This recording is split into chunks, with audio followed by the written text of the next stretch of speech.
everyone, and welcome to BIM Collaboration in the Cloud. My name is Juliana, and I work in marketing here at Microcad. And today's presenter is Phil Marshall.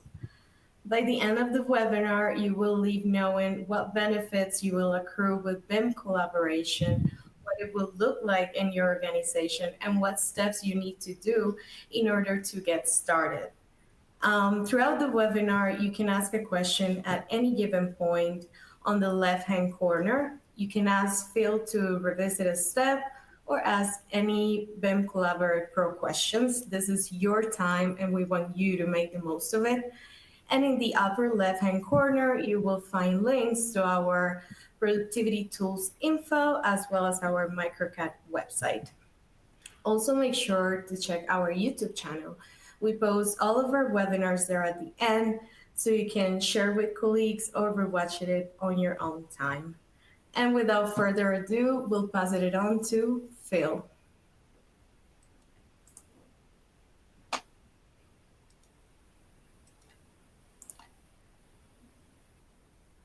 Good afternoon. Welcome to our webinar on collaboration in the cloud. Collaborative design means making the right information available to all the partners on the project, the right information at the right time to all the partners wherever they need it, in the office, at home, in the trailer. And what do you get out of that? More productive designers, a higher quality design, and avoiding all the common areas that plague projects. My name is Phil Marshall, and this webinar is one of a series offered by Microcad to empower our colleagues to be more productive and effective. As a company, Microcad has empowered design professionals in the construction and manufacturing industries to increase their productivity and to meet project goals. With over 35 years of experience as a minority-owned business, we pride ourselves on working with clients through every stage of the design process to assess needs and provide tailored and effective solutions. Today, we're focusing on the functionality and workflow supporting design collaboration, where multiple people can participate in the design process and share information synchronously. This is clearly where the biggest benefits of BIM are. Autodesk has taken this concept and put it on the cloud as a platform named Autodesk Construction Cloud. But it's not just construction, it supports design, engineering, and operations too. The link to design authoring tools is a product named Autodesk BIM Collaboration Pro. This webinar is intended to give you an understanding of what Autodesk BIM Collaboration Pro is and how it works. Other webinars will cover other functionality of Autodesk Construction Cloud. One more point, the excitement of cloud services is that they can be updated and extended continuously. So this webinar will cover the capabilities as they exist today, but next week there may be brand new functionality. We will repeat these cloud service webinars in the future and expand them to cover all the new tools. First, let's talk about the problems that the Autodesk collaboration design tools are intended to address. This applies to both vertical and horizontal construction endeavors, architectural, civil, plant engineering. Projects are getting more complicated, data is getting heavier, and the number of participants is increasing. These partners could be located anywhere but have to share information. Using a BIM model as a central data repository makes sense in this environment, but how do all these players get access to the data? From experience, we know that solutions like Dropbox, error-prone, FTP sites consume IT resources, VPNs are unpredictable, and SharePoint-like approaches don't provide the integration with the design tools that we need. Connectivity is no longer a 9-to-5 thing. People are working 24/7 from their home, their car, the trailer. We need better. Autodesk saw this solution as being cloud-based and tied to the software you use in everyday work. Autodesk Construction Cloud provides access anywhere with any device, freeing up the workers to get out of the office and onto the site. It provides collaboration tools to enable designers to create submission sets for review and monitor the progress of the review. All of the project data from the BIM model can be reviewed in 3D or as a 2D drawing set. This data can be architectural, MEP, structural, civil, whatever. It's all in one location. And this isn't the vision of the future. Real companies are building real structures today using Autodesk Construction Cloud. Whether it's the world's tallest modular structure, complex highway and bridge projects, or commercial construction all have benefited from Autodesk Cloud services. Today, I'm going to be talking about using Revit with Autodesk BIM Collaboration Pro, but Autodesk has released an integration with Civil 3D and an integration with Plant 3D. This allows infrastructure designers to also share their work in the cloud, perform markups, and participate in review processes. And AutoCAD users aren't ignored. The Autodesk Desktop Connector allows other applications like AutoCAD to work in the cloud and to share references. In a collaborative project, users are grouped as a team. Usually a team would consist of the people working in the discipline, but it isn't limited to that. Here we've created 3 teams, one for architecture, structural, and MEP. As we create the teams, we can assign individuals to those teams. Data from each of these teams is grouped in a folder and permissions set so that each team can only edit data in their own folder. Autodesk recognizes that different situations require different approaches, so they've created a system that allows you to use one workflow for a traditional design bid build project and a different workflow for design build or IPD. Linking Revit models to the different folders will give different workflows. Let's do a quick overview of the workflow of design collaboration. Cloud work sharing allows multiple users in a team to simultaneously work on a single central file, design, and then sync to central. This concept is nothing new for Revit users. What is new is keeping the central file in the cloud. When the architect team wants to share the model with others on the project, they would publish sets of models, views, and sheets. These are put in a shared folder available to everyone on the project. Each discipline can then explore that shared data and okay it for use with their models, which moves it to their consumed folder. Then each discipline can continue their work. Just like the architect, each discipline could work share within its own team with their own central file. While all of this is going on, members can communicate by creating issues for resolution, adding markups and red lines, and being involved in review processes. Partners on the project don't have to have Revit to participate in this collaboration. Anyone can create an issue, and the issue can be assigned to someone with an expected completion date. These issues can be managed, reviewed, and maintained in the document management module of BIM Collaboration Pro. Issues create an audit trail, which can be reviewed at the end of the project. A summary of outstanding issues also shows on the project homepage. Anyone with the right privilege can initiate a review process for sets of documents.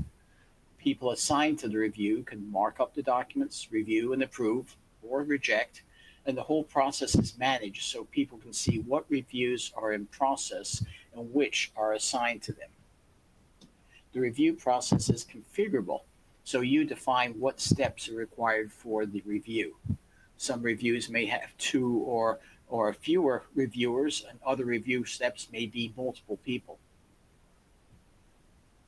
These collaboration tools, work sharing, release packages, consuming packages, issues, and reviews, can be configured in different ways to meet your particular needs on that particular project. The specific workflow depends on how closely the partners will be working. A high level of trust would have immediate updates. A need for more control would have incremental releases. Let's see how these things would look in the live project in Revit and BIM Collaboration Pro. So let me switch to BIM Collaboration. And this is looking at the cloud data for a particular project, in this case, a sample project. We have under our hub, this is the Microcad Hub, we have under this hub a group of projects, lots of projects. And what happens is you identify your hub and you create projects within that hub. It could be that you would be a partner on a project that is within someone else's hub. So the primary architect may be the one that owns the data, started the project, and has invited you to participate. In that case, you would change the account, go to the architect who owns the data, and then go to the project within that particular hub. So we have the hub, we have the project. Then within each of the projects, we have folders that are for controlling the data.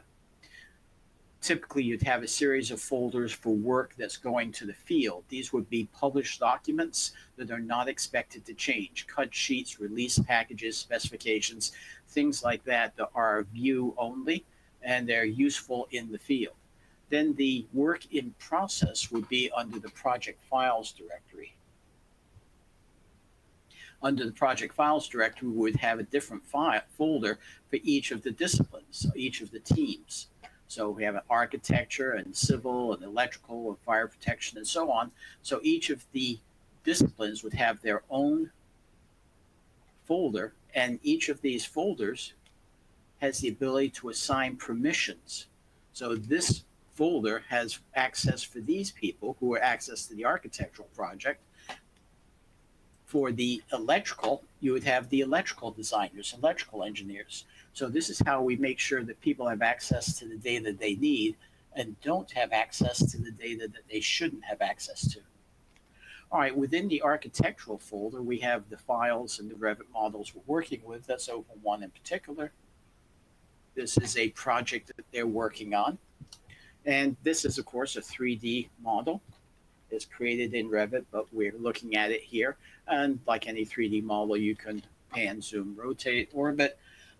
You also can create section boxes. So when you want to understand what is in this building, you may want to cut it open like a slice and say, I want to slice it right through this hallway, what's going on in this hallway, and I want to be able to see the second floor, what's going on at that level. So you can slice the building in order to see what's going on inside. That's a pretty convenient way of understanding someone else's model. When we're getting this model from Revit, besides the 3D nature of the model, we also get all of the 2D data.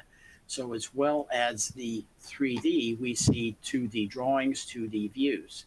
So if we go to one of these drawings, this is a drawing created in Revit. It's fully associative in Revit. In BIM 360, we get to see the drawings and we get to see the 3D models. When you're looking at a drawing, you can, for collaboration purposes, mark it up with red lines. So here's some red lines there. You have the typical redlining tools available to you. You also can measure. So if we go in and say, I want to see what the width of that corridor is, let's do it in feet and fractional inches. From this side of the corridor to that side, it says it's 16 feet, 3 1/4. Maybe I want to measure areas. So I can go into my measure tool and measure an area of this odd shaped room. And we're at 329 square feet for that room. So you have the ability to work with this 3D model, measure and redline as necessary. Now, you also can create issues. What issues are things that need resolution. So here's a yellow dot. The yellow dot indicates it's an issue. If I click on that yellow dot, it tells me that somebody's got a problem with the width of the door. And if I jump down, it says the description is the door is not wide enough for the ADA requirements and increase it to 42 inches. So if this is an issue that's got to be resolved in the design process, then it's assigned to someone. So this is assigned to Erickson, and he was given a due date last December. Obviously, this is a sample project, so we don't keep the dates up to date. But this is an issue that needs resolution, and so we can assign people and have due dates. In a real project, you would have this constantly rolling over as people resolve the issues. If we look at all of the issues for this particular project, because we might have more than just a few, maybe 20 here or so, some of these aren't obvious. So for example, gap in window opening, what is that all about? If I click on that issue, it takes me to a view that shows that issue at the center of the screen, zoom in, and there's that gap in window opening. And if I look at the description, it says the left edge shows through, so evidently it's an installation problem in that particular window element. So this isn't just design issues. It can be construction issues, could be existing conditions. It could be all kinds of issues that you could work in and document. And what's important is that you can see all of the issues for this project and see it at the top level. So if you're the project manager, you want to see all of those issues, then you'd want to be able to manage them. And the list of issues actually shows up on the starter page for that project. So as a project manager, you want to be able to see the issues. Now, when you're seeing issues, you could filter them and say, I only want to see the issues that are still open. I only want to see the issues that are assigned to me. So you can filter them out, because you may have a live project, 100 or so issues.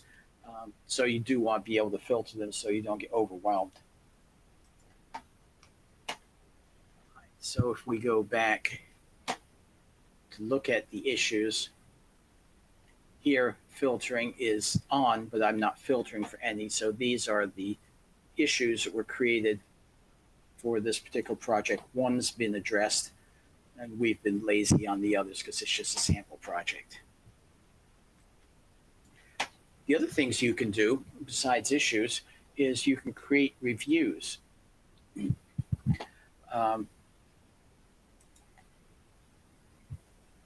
What a review does is it takes a document or a set of documents and submits it into a review process. You can define that review process by identifying how many steps there are in the process and who is authorized to take that step.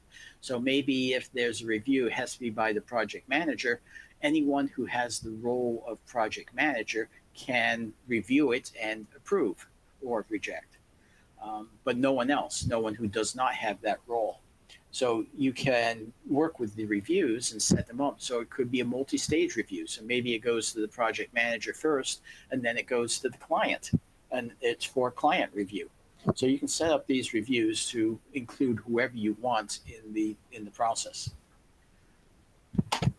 The other thing you can do with documents, which is very important, is transmittal. So certainly in the real world, it's very important to set up a transmittal process that is documented and is accessible 6 months later, so you know exactly who got what documents at what time. So if you're doing a 30% design phase process and you want to transmit that to all of the members, then you would create a new transmittal and add all of the documents that you want there, and then tell who you want to send it to, and basically fill in the transmittal sheet that covers it. After the fact, as you can see, there's 2 transmittals that actually were sent already. After the fact, we can go back and interrogate what was actually sent on March 2019 for this particular transmittal. So we can go back as an audit trail so you can see who got it, who actually opened and received that document, and what the where did it come from. So this is a great audit trail for keeping track of data as you go through a project. All right, so that's all in BIM 360 working on the cloud. So if you are the author, if you're the designer, what does it look like from the Revit side? So let's jump into Revit and take a look at what it would be from Revit user. So first thing I mentioned is you see these little blue clouds. That indicates that those 2 projects are cloud-based projects. And if we look at the path, you see the path is BIM 360 ///. This is that particular project in the cloud. So let's open that cloud project. And the dialog shows it's downloading it from the cloud and loading it into memory for Revit processes. So the Revit actually works with a local copy. So we're loading it down from the cloud.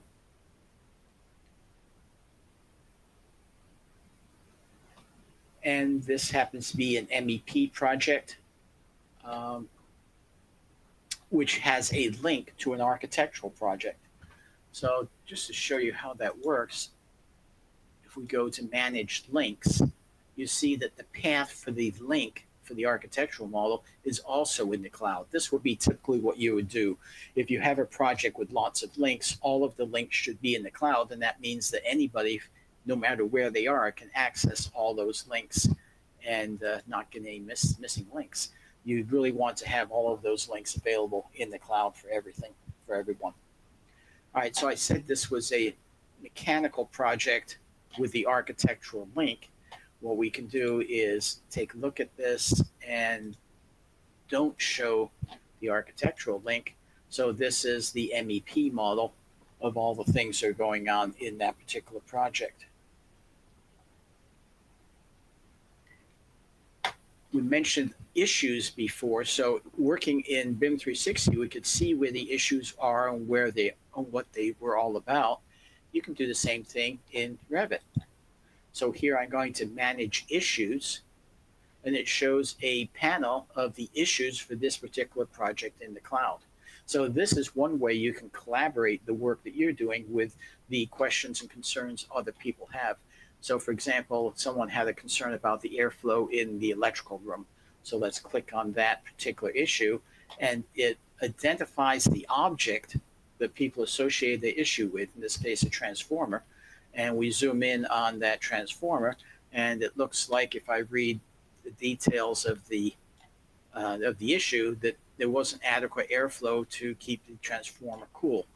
Well, let me think about that. How did that happen? So let's take a look at the electrical plant. So we'll look at the first floor power plant. There's the transformer. It's in the electrical room. All right. So now let's go to the mechanical. Here's the electrical room. Oops. Someone forgot to put any HVAC for the electrical room. Well, I guess that would explain why there's not enough air to keep those cool. So what we would do at this point, if I was the mechanical designer, is of course I'd have to create an air handler unit and put in some terminals. Maybe I can cannibalize this system and add some more vents here. But whatever I'm doing original authoring work based on a problem that someone else saw and identified it in the cloud. So that's why I want to make sure you understand that people working on BIM 360 in the cloud and people working in Revit are really working on the same data. All right, so let's say I go ahead and I do that and I resolve this to my mind. I can add in here to the issue saying my response is that we've resolved this by adding a new HVAC system, and we'll change it from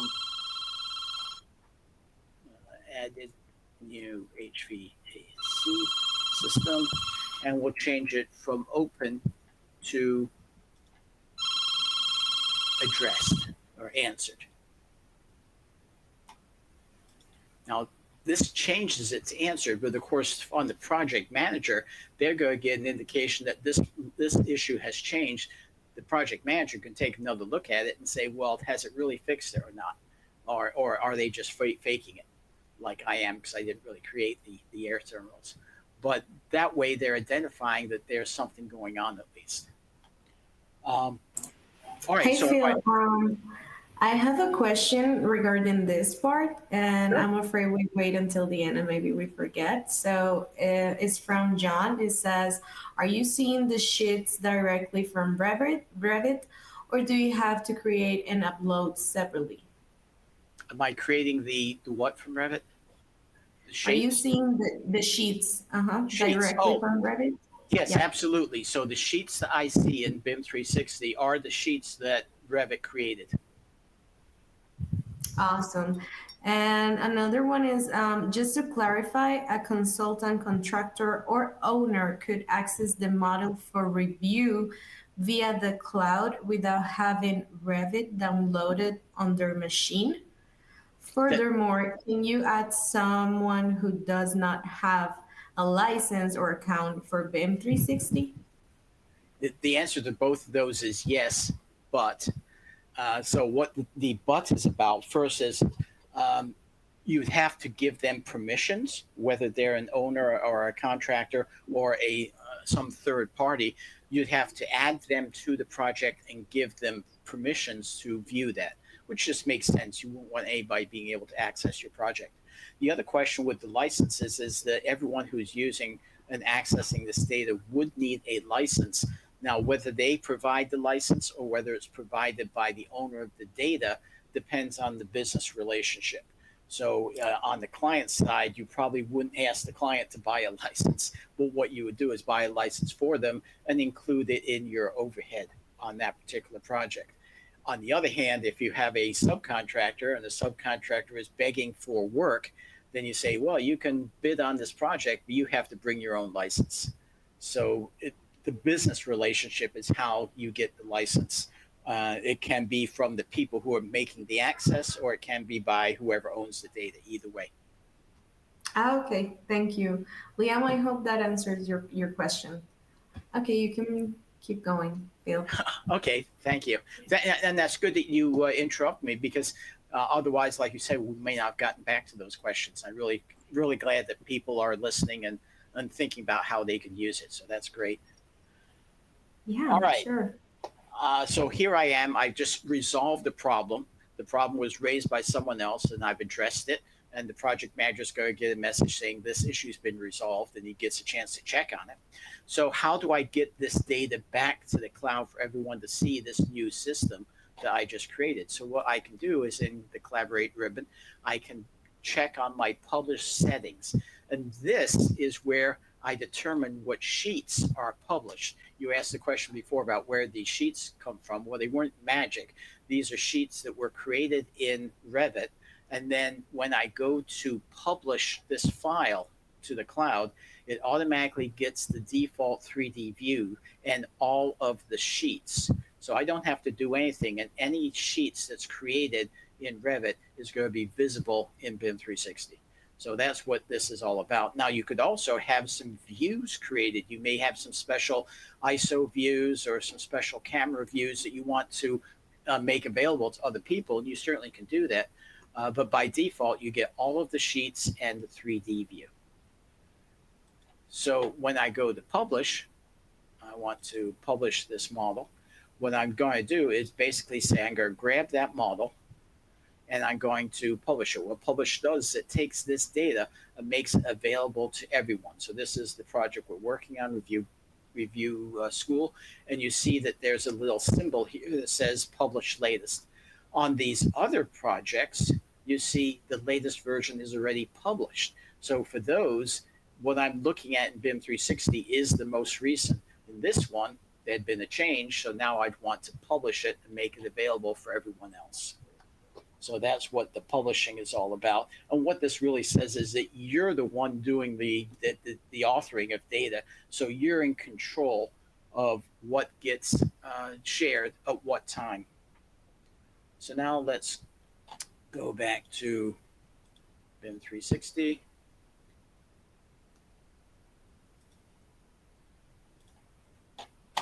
And let's talk about model coordination.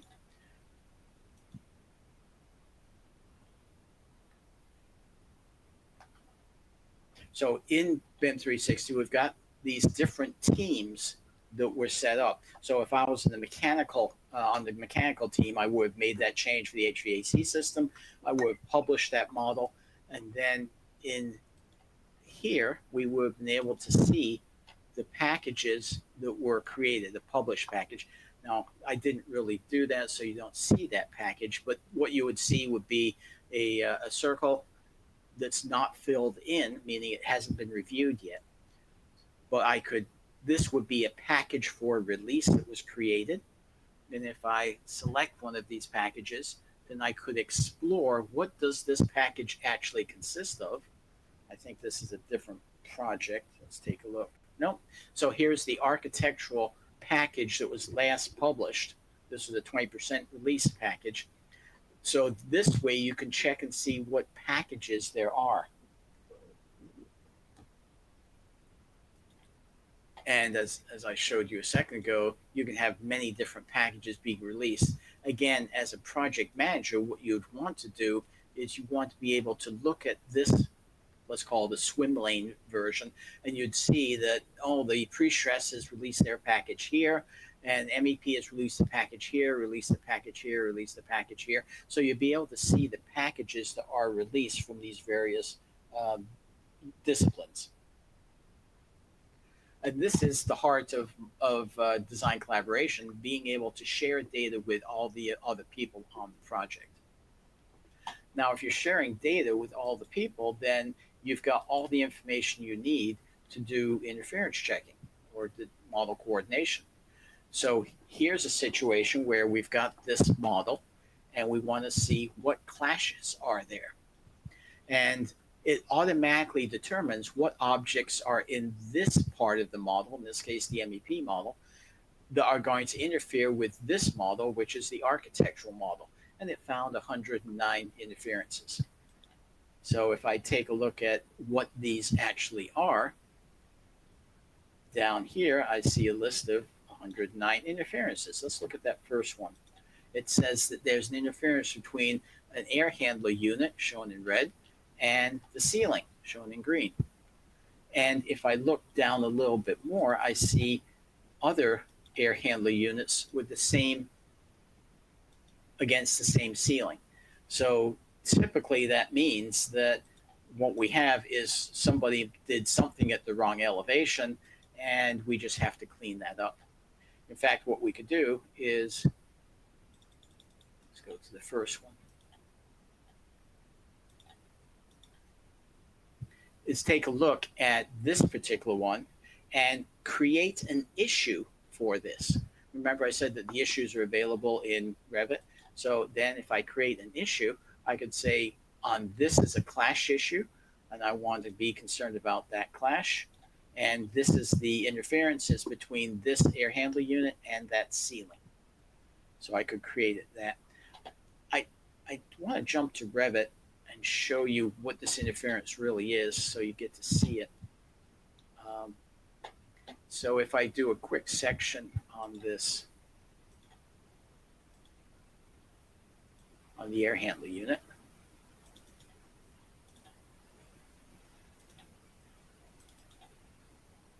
And then zoom in so we can see.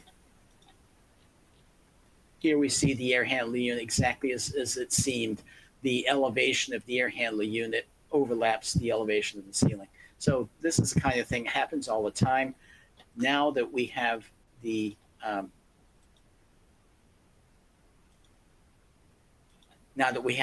model coordination in BIM 360, we can see that, create issues for it, and let people resolve it.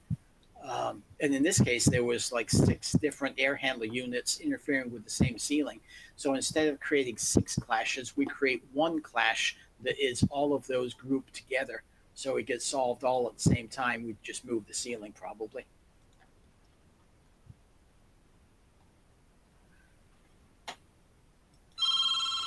All right, let's go to one more thing I want to show you, which has to do with collaboration, and that's that we have this architectural model and for the building.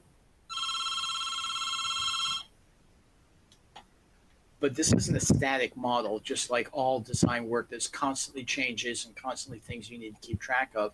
So what Autodesk's cloud systems do is they keep track of versions. So all the way back to version 1, it indicates who saved it and at what date and time.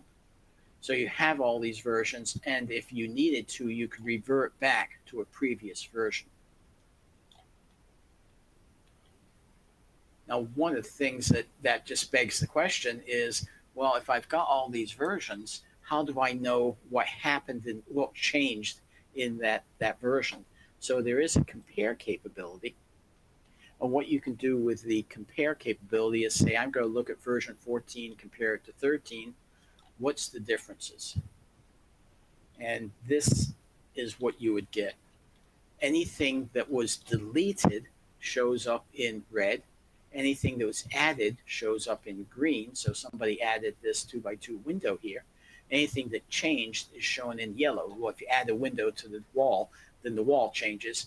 but I've also got a door that changed. So what happened to the door? If I click on the door, it tells me it moved by 9.5 feet in the Y direction. So it looks like somebody moved the door over, put the window in, and that was the change. But in terms of finding out what has changed from version to version, this is huge because this makes it extremely easy to work on a project and then find out what changes have happened, what things do I have to worry about. It's right in front of you. All right, so let's get back to where we were. So what we've done in this quick demo is give you an idea of how the BIM Collaboration Pro helps your collaboration on the project. The document management part of it keeps track of versions and ensures that users get access to the most current data. Markup capabilities, issue tracking, measurement, review workflows, and transmittal registrations, all of these are tools that help you to do the collaboration. The design collaboration part publishes each team's work and allows others to work with it in a controlled fashion. And model coordination lets you find interference, and if needed to, you create issues to resolve them. And all of these are put together in workflows that's flexible enough to be configured for any of the situations you're going to come across. And to ensure your success, Microcad provides services to help you get started with BIM Collaboration Pro and will support you in every phase of the project, so that you can get the tangible business benefits of a smooth collaboration, improved productivity, risk avoidance, and schedule certainty. All right, so before we catch up on the questions, let me mention that Microcad will present a series of webinars aimed at helping you be effective. Take this opportunity to tell us what topics you would be most interested in by entering them into the chat box. We really want to address your needs. Okay, on to the questions. Okay, so yeah, as Phil mentioned, you can ask a question on the left-hand corner. I already addressed some questions, but I see some other coming in. And the first one is, we provide construction management services. Can they access the drawings too? All right, so that's definitely a good question. What I showed today was more talking about the engineering and design of the structure. But absolutely, when you talk about construction management, you want to be involved in the entire process, not just the design, but also the pre-construction, the construction, and turnover. So there's a lot of this data that we saw today will be very interesting to construction management. But there's a lot more that you would do in construction management. You'd want checklists, you want commissioning reports, you'd want asset reports, you'd want facilities management. So there's a lot more functionality that a construction manager or construction admin would be interested in. And those are tools provided by Autodesk that we would integrate with you. But those aren't the tools we were talking about today. We'll be doing those in other webinars coming up. But absolutely, the whole concept that Autodesk has here is to move the entire process into the cloud, from the original conceptual design through engineering, through design, through into pre-construction, into the final construction, turnover, and operation. And Autodesk has tools for each of those steps, all using the same data. Awesome. Thank you. And the second question is, lots of stuff here. Can we get some of these tools to get going and add others later? Yeah, you're absolutely right. There's a lot we've thrown at you today. And you're right. What you certainly can do is get started quickly using the simplest of these tools, which would be the document management and the basic collaboration tools, and add some of the other tools as you go on. If you're saying that you go on to use it on the project that starts next week, then that's probably the wise thing to do. But I do want you to think that as you start these projects, you can add more and more functionality as you feel more and more comfortable with the tools. So we will be working with you to help you get started first, because if you got a project that you really got to get going on, then we want to help you get going and to make that as smooth as possible. But then as you start to ramp up, I think we'd want to introduce you to some of the other tools and help you integrate those when the time's right and it's in your bandwidth. Okay. Can we trust cloud services is the next question. Yeah, everyone's concerned about the cloud, and you hear about data breaks and things like that. So Autodesk primarily uses the Amazon Web Services, and these same web services are used by banks and stock markets and healthcare organizations. So you know that these are people that would have these at the highest level of trust. There's really two parts of that trust question. One is, can you keep my data secure? And if they can work on banks and keep bank data secure, then I'll be pretty comfortable that they can keep your data secure too.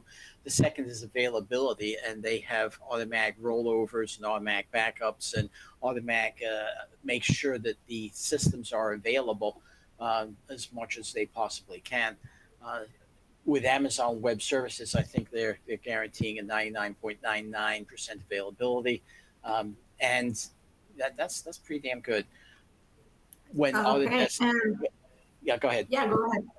Well, I was just going to say that occasionally Autodesk does have scheduled maintenance where they anticipate that the service will not be available. In those cases, they will tell everybody ahead of time, and they will make those interruptions as short as possible. Usually those are on Sunday nights between 2 and 4 a.m. So it probably isn't going to be too much of an impact. Okay, and I have a question from Liam. He made a question earlier, and the question is, do changes that are tracked include edited type parameters such as material or dimensions? Yeah, anything that's changed is tracked. So all of the remembering that Revit is an object-based system. So if you take any of those objects and change any of those properties, then that's the same as moving an object, geometry. So the effectiveness is that that's a change to the model.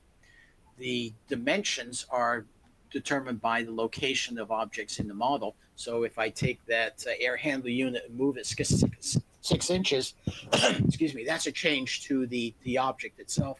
If I change the air handler unit from a 1200 CFM to a 1600 CFM unit, that's a change to the object. So any change is being tracked and monitored. Okay, and the next question, I can take this one, is from Chris. Will this video be available to rewatch later? Yes, Chris, this video will be up on our channel by Monday maybe, but tomorrow we will have the on-demand recording and you will all get it on your email. So yeah. And let me see, and that's it. So yeah, just I want to remind everyone, if you want to learn these topics in detail, you can always take a custom training with Phil or somebody else on our team. And we also offer group classes online. Also, be sure to be checking the Microcad website for future webinars. We post all of our webinars there. And that concluded our webinar today. So thank you everyone for attending. Thank you. And thank you, Phil, for that wonderful presentation.